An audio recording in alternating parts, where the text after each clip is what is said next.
Hello and welcome to the Bam Cam podcast with your hosts, Jack Burnett and Alison Castellano. I'm Wendy McConnell.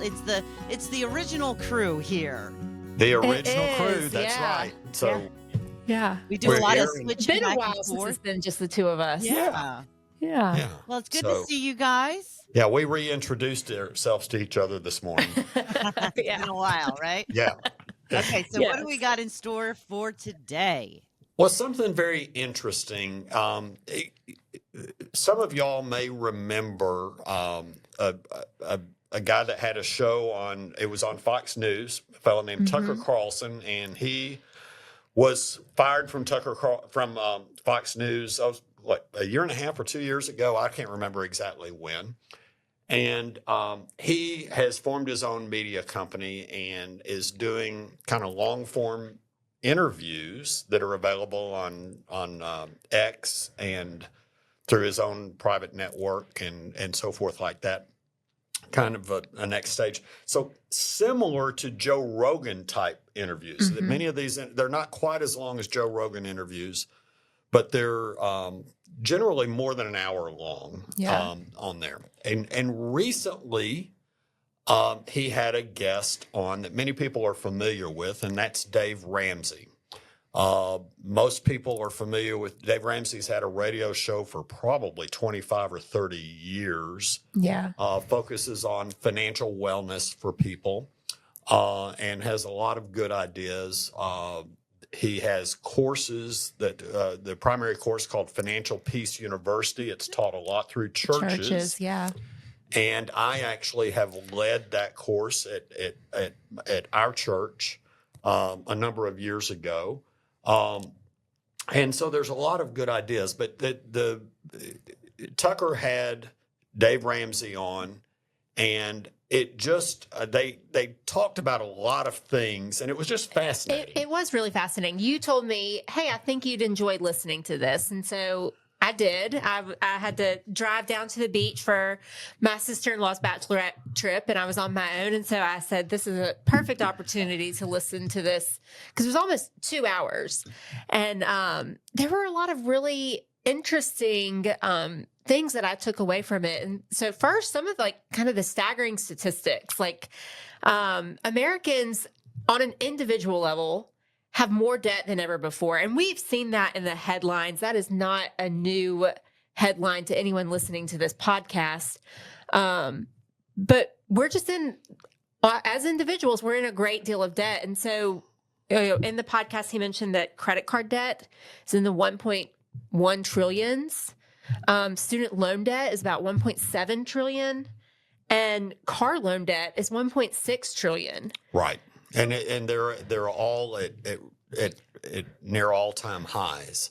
And that's a very significant amount of dollars. That's also contributed to the inflation factor. Now, I think some of the credit card debt is still fallout probably from the COVID pandemic.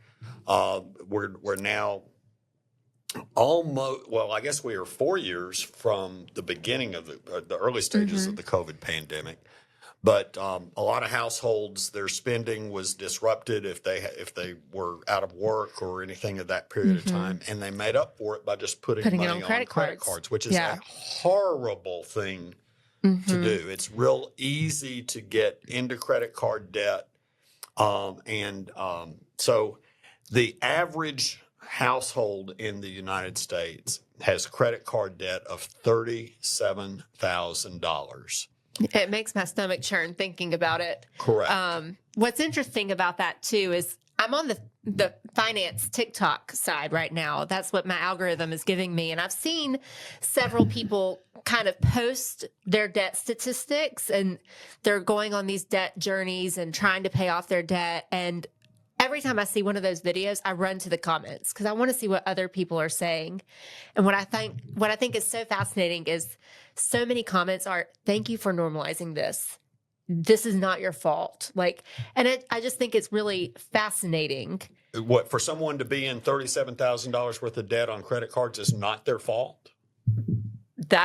I think a lot of people want to blame societal factors like the COVID pandemic, things like that. I cry bullshit. Perhaps. Sorry, But- sorry, audience, for the profanity, but if you're $37,000 in credit card debt There's and you're some not behavioral and you cannot pay factors, that off in 1 month, that is your fault. Yeah. So But I do take it, think own it's it, it's interesting yours. that's kind of the vibe on TikTok that I'm getting is this is normal. It's not your fault. You know, I think that's kind of interesting. well, but it's not good, and no, it makes my stomach turn. and remember, how many Americans are there? Over 300,000. I don't know how many households there are, but 1.1 trillion in credit card debt is not good for our country. No. By any means. No. And it's not good for each of those individual households, and something needs to be worked on to get that. It's really easy to build up credit card debt and do it. And it's very difficult to work your way out of that. You can do it. You can get into a bind in a very short order in just a few days or weeks. And it may take you a year or more to really work your way through that. Yeah. And I'd say the average household with 37,000 would take 2 or 3 years to probably work through that. Yeah. In most households. One of the things that I thought was kind of a really interesting point that Dave Ramsey brought up was that this is a really relatively new phenomenon. He mentioned that in the 1970s, only 25% of Americans carried a credit card. Well, and so you might remember a time before credit cards. I remember the first credit card I had. It came unsolicited from my bank. I was a student at the University of Alabama. And so this would have probably been maybe 1976 or 7. I graduated in 78.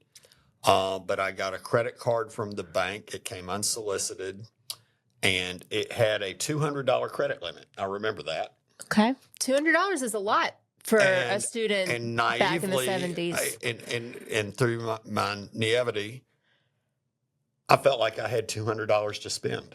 And I did. And I spent it up and to the limit and in very short order, and quickly realized that can be a very bad thing. Yeah. Fortunately, it only had a $200 limit. Do you remember what the interest rate on it was? I don't. Yeah, I don't. Because that's also part of the problem with credit cards. Is it wouldn't the be interest as rate. egregious as it is today. Yeah. Because many credit cards offer interest rates that are north of 20%. Yeah.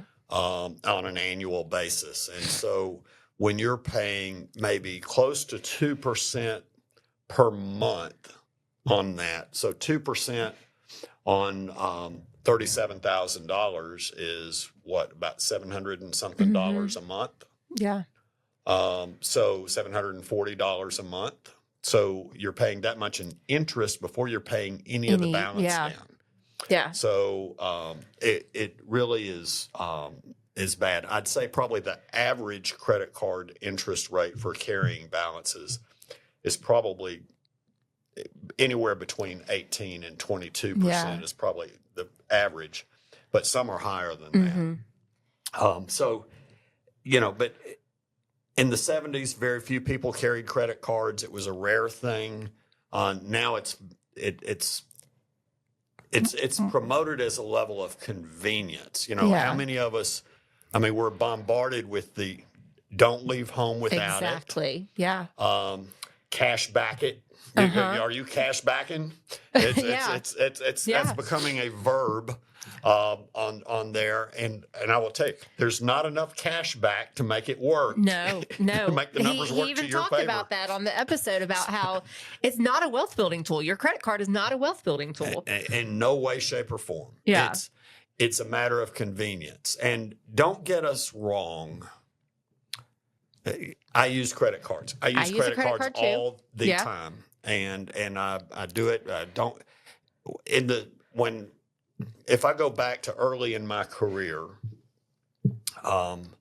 so let's say I graduated college in 78 and I'm out there working and that sort of thing. If you caught me in 1983, I'm just picking a number. That's the year Barbara and I got married. at any point in time, I walked around with $200 or $300 in my pocket, cash. I remember when I was young, a child, you always carried probably $200 or $300 cash. Right. And I doubt you carry that much in cash today. I generally have somewhere between $30 and $50 in cash on me at any point in time. I just don't carry much cash. That's more cash than I carry. I'm lucky if I have $5 in cash in my wallet. There's a lot of folks that don't carry any cash. I know. All they carry is plastic. Or now their phone, because Apple Pay it can link to credit cards and everything. They've made it so convenient. And credit cards actually can be convenient. Mm-hmm. And if you're like me, I pay off my credit card balance every month. You know what percent of people don't? I'd say 78% of people don't pay off their balance every month, which is why, they get into the situation where they wake up one day and they're $37,000 in debt. No wonder they don't want you to leave home without it. Yeah. Well, and, that's also interesting too, is psychological factors involved with spending with plastic. Right. You're going to spend between 12 and 18% more because the pain centers of your brain aren't activated. It's painless. Yeah. So if you're going to go out there and buy something, let's say you're going to go, especially for our female listeners, you might want to go buy a dress. Yeah. Okay. We'll talk about clothes. Uh-huh. Okay. I know that's a weakness of yours. That's a weakness of mine, admittedly. So do you think about it more to buy that $400 dress if you have to peel off $400 bills out of your wallet? Absolutely. If Benjamin is looking at me as I hand over the cash, that hurts a whole lot worse than if I just hand over a piece of plastic. Yes. And what's interesting too is you get the plastic back. So intellectually, we understand what we're doing. We're spending our money, but it's not triggering the same level of awareness as handing over cash and getting something else in return. Right. So I thought the whole psychology of spending was interesting. Yeah, people are spending more. And, now they've made it even easier to spend our money because, on Amazon, there's just click here to buy now or whatever the button says. Right. It's like just one click. And you can buy something, and now you can put your credit card. My Apple Pay is 2 clicks. Now you can put your credit card on your phone, and that's something I've really tried to avoid. I don't even think I have my Apple Pay set up because I know if I get into that habit, it's not going to be good for our spending, and it will get Adrian and I off track, and I don't want to do that. So I'm trying to be really mindful of even the Amazon spending.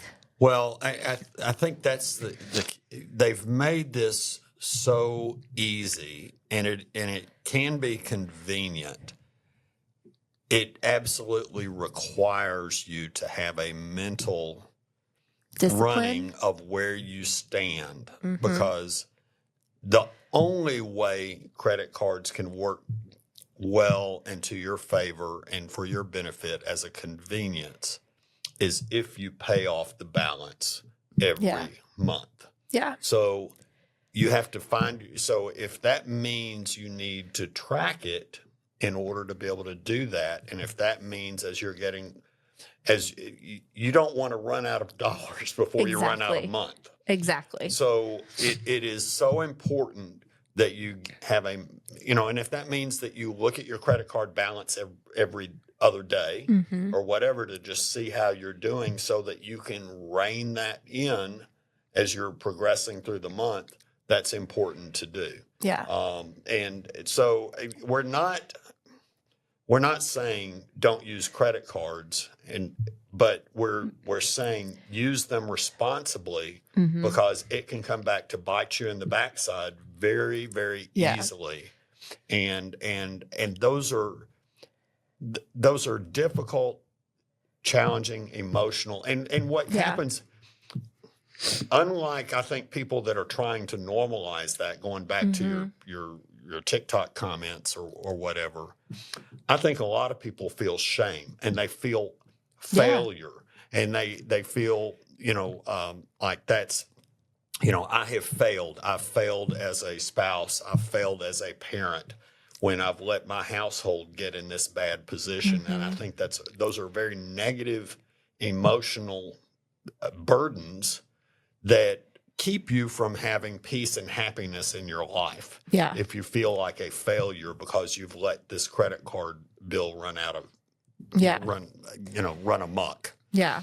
And, let's talk about that. If you're carrying around that shame and that failure, that's a huge amount of stress that you're carrying around with you on a daily basis. And you can feel kind of stuck on a hamster wheel. Like you're going to work to, try to make some money. And, it feels like all that money is just running out the door faster than you can bring it in. And it's just, that can't be good for your health, physically or mentally. But also financial stress is a huge, huge top cause for divorce. Oh, there's no doubt. So that, it can impact relationships in a very negative way. So not being on the same page, we're going to have another upcoming episode of the BAMCAM podcast where you and Adrian talk about your spending and talk about your money dates, which we are big advocates of because it helps you and Adrian to be on the same page financially as accountability to each other. And to Laura and your future child that's coming. And so it is just a sense of responsibility to be on the same page and reckless credit card spending, reckless debt. We talked also a little bit about the other debt, the student debt. That's a very high amount. I know that the Biden administration has forgiven selectively some student debt, but there's still a great deal of student debt out there, and that can weigh on people also. Yeah. And then the amount of car loans was almost as much. Yeah. And so people get the idea that they need to be driving the latest, greatest, biggest, fastest vehicles, and car loans are it's very easy to get a new car. To get in a new car, you can go in the showroom, pick out a car, and literally drive out and be under a 60-month or 84-month obligation. Yeah. And be driving a new car, but have 5 to 7 years worth of debt on you. And you can do all that in less than an hour. Yeah. And very easily. They make it so easy. And so they put so much emphasis on how important it is for you to have a credit score and to have good credit and how important that is. And yet the only factors that affect a good credit score or drive up a good credit score are negative things. Interaction with debt. Yeah. It's the more debt you have, and are you making payments on time? Are you making progress, but are you making payments on time? Yes. It's all these different types of debt factor into it. It's it really is interesting that is a measure of success in the financial world, kind of, if whatever your credit score is, but it's a measure of your debt. And so, if you look at it as, I'm going to measure my financial self-worth in terms of building my net worth and paying off my credit card every month and not carrying over a balance, just more positive things. And you kind of forget about that credit score.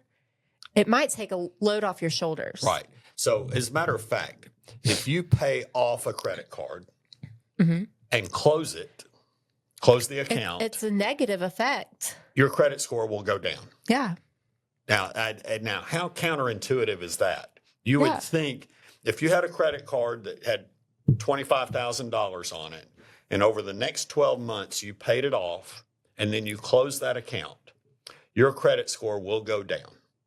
Yeah. And people don't want that. And, it's kind of like a grade in school. You don't want your grade to go down. Right. And so, people don't want to do that. Now I think you need, having a credit score for most people and having a good credit score can be important because most people are not in a position to be able to buy a house without financing some of it. Not many people, not many households can go out and buy a new house without putting some sort of debt on it. Yeah. So you need to have some credit history for that, I guess. But it really is kind of interesting. The FICO score really isn't a measure of your financial soundness. Yeah. It's a measure of, are you a good candidate for us to profit off of you by driving giving up you your more debt? debt. Correct. Yeah. And so that's all the credit scores are done. The credit scores are designed to help them target more profitability through exploiting you with more debt. It's always helping the company's bottom line, not your personal bottom line. No doubt about it. Yeah. It's kind of amazing. Here in the South, Saturdays are for what? Football. Absolutely. Roll Tide. College football, Roll Tide. And we'll even say for Adrian's sake, go Noles, even though they're having a horrible season. We want Adrian's team to do well too. Yes, we do. Although this year's kind of lost for the Noles. But you sit down and we will sit, I can sit and watch for several hours college football on Saturday. If you do that, pay attention to the advertisements that are sent to you. Yeah. So many of them are, don't leave home without it, cash backing, and that sort of thing. They're enticing you to spend more. It's okay to put it on your credit card. Make sure you do all that. They're not looking out for you. Yeah. And then what's another area? Beer. Yep. That's true. And so if you listen to our last episode where we had my friend JT Miller on with me and we talked about our sobriety journeys and that sort of thing, they want to make drinking sexy, attractive, beautiful, fun. And all the profits out of that industry come from problem drinkers. Yeah.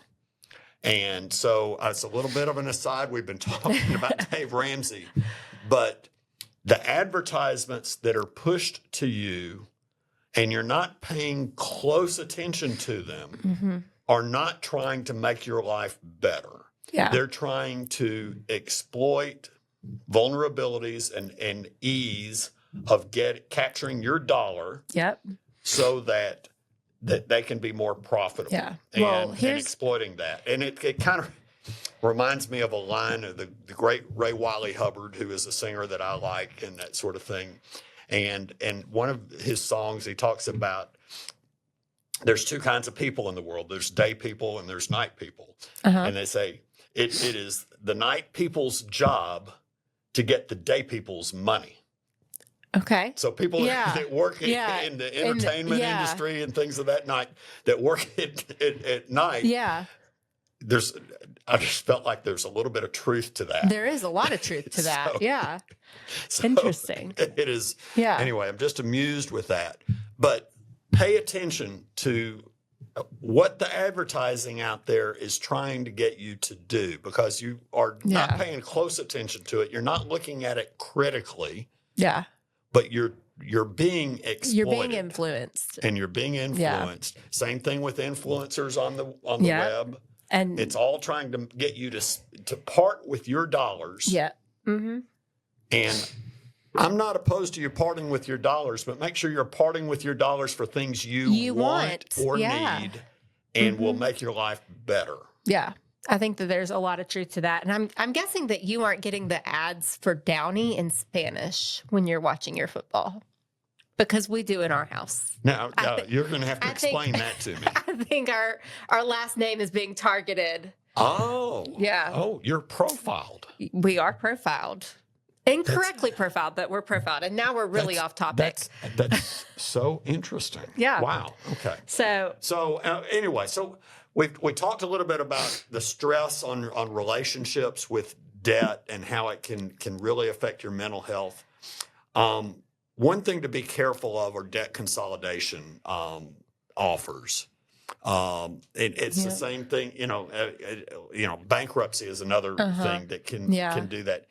Generally not a good thing if you can find a way to work out and work through your solutions. And by the way, here at Eater Financial Wellness, we can help you develop a strategy. And so we can help you analyze where you are. We do not judge. Your situation your situation is what it is. And so we can help you analyze it and come up with a strategy and come up with a game plan, and then also hold your hand a little bit as an accountability partner to check in with you. How are you doing each quarter? Are you making progress? Life will get in the way sometimes and disrupt the game plan, but we can help you to do that. And remember, I've been in this situation before. My 20s were kind of my lost decade of, I overspent. And so I know what it's like. Well, and the secret to life is living within your means. And of course. You've heard me say that until I'm a broken record. But that's the key to success and life. And so, listeners to our podcast know that we're advocates of wellness on multiple fronts, but you can have wellness on all fronts except financial and be pretty miserable. Oh yeah. I think having wellness on as many fronts as possible is important. But if you are struggling and failing at the financial wellness side of things, it really is a very big burden to carry. That is true. And you don't want to do it alone. You want to work with someone like us. You definitely want to work with your partner. Money management in marriage strengthens communication, unity. Budgeting together allows you to work towards the same goals. Correct. And understand each other's fears regarding money. Dave Ramsey said in the episode with Tucker Carlson, I thought it was interesting. You can't build meaningful wealth dragging a princess behind you. And I thought that was interesting. And, that happens in a lot of couples where one spouse handles the finances and the other spouse is kind of in the dark. And this is not a knock on women, because there's plenty of households where the woman where it is. I have seen this before where households are a mess and the guy has all kinds of hunting, has $10,000 worth of hunting wardrobe and $25,000 worth of guns and that sort of thing. And we're not anti-hunting or whatever, but that is beyond what they can afford to do. And they have the 4-wheeler out there that has a loan on it. And that's, all that sort of thing.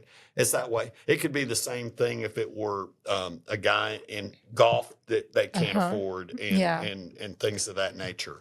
It's a two-way street. It's a partner. It's not always just the princess. It might be the prince. Yeah, it might be the prince. And so what's important is that both partners be on the same page and try to achieve those goals together. So anyway, we're here to help you if you need help on that. So Alison, how can they reach us? You can reach us. You can email at info @eaterfw.com. That's iterfw.com. Yeah. So feel free. You could also go to eaterfinancialwellness.com, which is our website. Check us out, reach out to us, schedule an appointment, or just call us. And we're happy to do that. We'd love to help you. All right. Sounds great, guys. Thanks so much. And thank you for listening today. Please follow, and share this podcast with your friends. Until next time, I'm Wendy McConnell. Thank you for listening to the BAMCAM podcast with Jack Burnett and Alison Castellano from Eater Financial Wellness, a financial advisory practice at RFG Advisory. To get in touch with us, visit today's show notes or go to our website at www.eaterfinancialwellness.com. That's ITER financialwellness.com. And please click the follow button to be notified when new episodes become available. Content here is for illustrative purposes and general information only. It is not legal, tax, or individualized financial advice, nor is it a recommendation to buy, sell, or hold any specific security or engage in any specific trading strategy. Information here may be provided in part by third-party sources. These sources are generally deemed to be reliable. However, neither our guests nor RFG Advisory guarantee the accuracy of third-party sources. The views expressed here are those of our guest. They do not necessarily represent those of RFG Advisory, its employees, or its clients. This commentary should not be regarded as a description of advisory services provided by RFG Advisory or performance returns of any client. The views reflected in the commentary are subject to change at any time without notice. Securities offered by registered representatives of Private Client Services, member FINRA SIPC. Advisory services offered by investment advisory representatives of RFG Advisory, LLC, RFG Advisory or RFG, a registered investment advisor. Private Client Services and RFG Advisory are unaffiliated entities. Advisory services are only offered to clients or prospective clients where RFG Advisory and its representatives are properly licensed or exempt from licensure. No advisory services may be rendered by RFG Advisory unless a client agreement is in place. RFG Advisory is an SEC-registered investment advisor. SEC registration does not constitute an endorsement of RFG by the Commission, nor does it indicate that RFG or any associated investment advisory representative has attained a particular level of skill or ability.